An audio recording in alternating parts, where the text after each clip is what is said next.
about this, you'll never see it in your career, they told me as a medical student. Well, here it is, 2025, and over the past several years, actually, we are seeing a rise in cases of measles, which was once thought to be pretty well controlled, on its way to hopefully being eradicated, is resurging. In fact, we just had a couple of cases of measles here in Houston, Texas, where I live. Today, I thought it would be appropriate to do a video on the skin signs of measles. What is measles? It is a highly contagious viral infection. One of the most contagious viral infections. In fact, measles virus persists in the air 2 hours after an infected person has left. The illness that measles causes at its best is a really uncomfortable illness, but at its worst, it kills. About 1 to 3 children out of 1,000 who are infected with measles will die. 30% of those infected will have serious complications. This isn't just kind of like a flu, whatever, you get over it and you're good to go. A lot of people can develop really debilitating long-term problems such as deafness, blindness. It can cause inflammation in the central nervous system, causing encephalitis, seizure. It can cause inflammation around your heart and within the muscle of the heart, leading to heart problems that put you at risk for serious complications, including death. Measles can lead to a precipitous drop in your platelet counts. It's known as thrombocytopenia, and you can have a really life-threatening blood clotting problem as a result. Measles infection can impact the kidneys, leading to kidney failure, necessitating dialysis. The consequences of measles on the lungs can leave you vulnerable to a pneumonia, which actually is a common reason for death from measles. And measles can lead to gastrointestinal disease, profound diarrhea, putting the individual at risk for dehydration. Also can cause mouth sores and make it difficult to eat. And in developing countries around the world where measles is endemic, people are at risk for malnutrition with measles virus infection. If a pregnant woman is infected with measles, there is an increased risk of fetal harm, premature labor, premature delivery, and death of the mother. And something almost no one talks about when it comes to measles is that it can wake back up decades later and cause something called subacute sclerosing panencephalitis, basically severe inflammation in your central nervous system, in your brain, that is life-threatening. So what are the signs and symptoms that you've been infected with measles? Well, once you've been exposed and infected with measles virus, it takes anywhere from roughly 7 to 11 days before symptoms develop. This is known as the incubation period. Some people during this period of time will have a fever, they'll have a spotty rash, and they may just feel sort of unwell as the virus is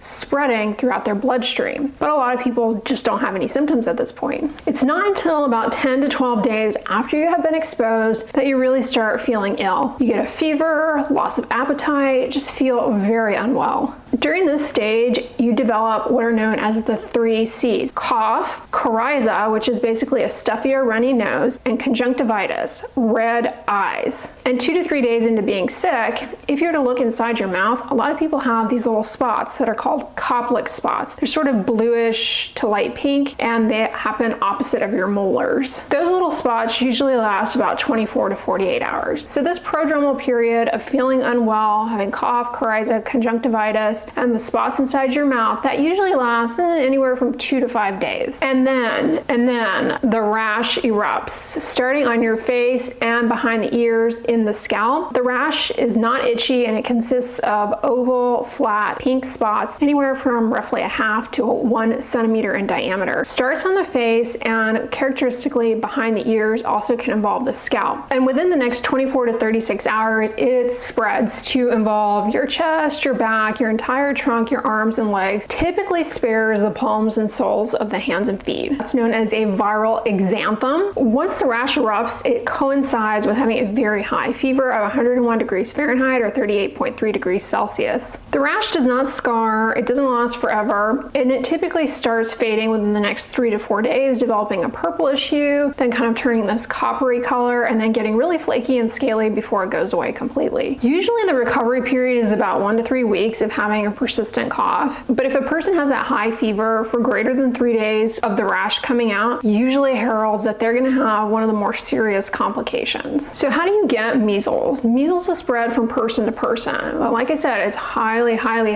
contagious contagious. Coming in contact with an infected person is how measles is spread. It's highly contagious, and the virus lives in the nose and throat mucus of an infected person. So it can spread to others through coughing and sneezing. Now, measles can also be contracted through contact with air droplets. If other people breathe the contaminated air or touch an infected surface, then touch their nose, their eyes, their mouth, they can become infected. The virus, again, can live for up to 2 hours in an airspace. Importantly, only humans spread measles.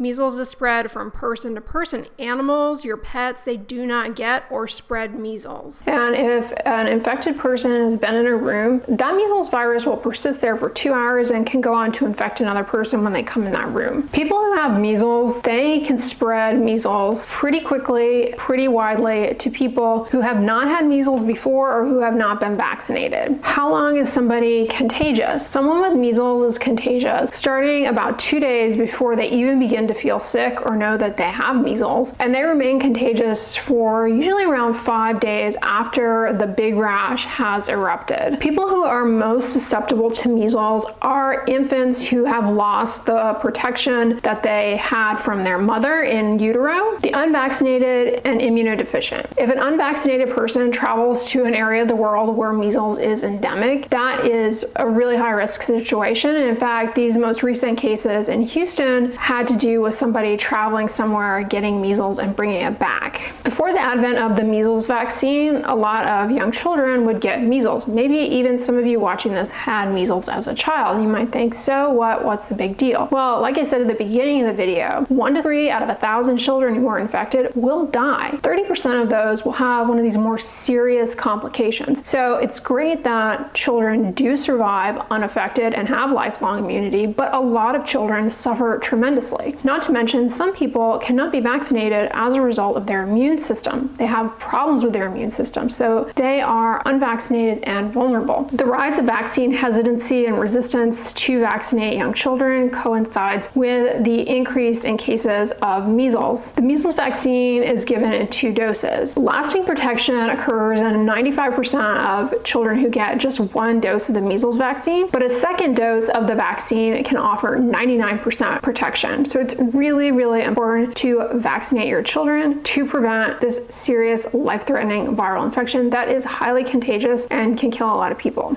When someone is sick with measles virus, there's nothing that can really be done to stop the viral infection. Really, all that can be offered are things that are considered supportive, making sure that their fluids are managed. If they're developing some sort of serious complication, that would need to be intervened on. A child with measles may be given paracetamol, acetaminophen. Importantly, never give a child aspirin in this situation is contraindicated due to the risk of something called Reye syndrome. Measles is a major cause of death in children in low-income countries, and it's particularly dangerous if a child has vitamin A deficiency.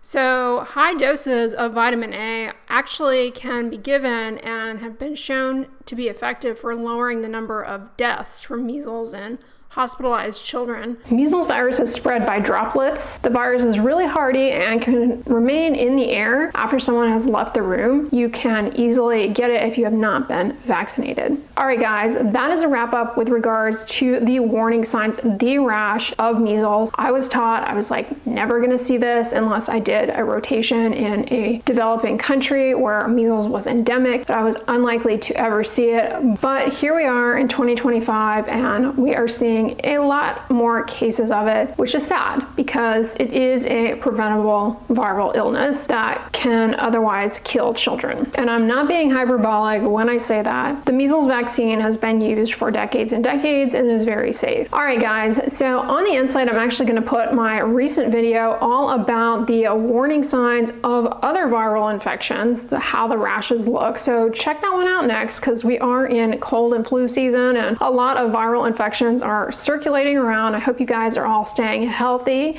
and free from illness. If you guys enjoyed this video, give it a thumbs up, share it with your friends, and as always, don't forget, sunscreen and subscribe. I'll talk to you guys tomorrow. Bye.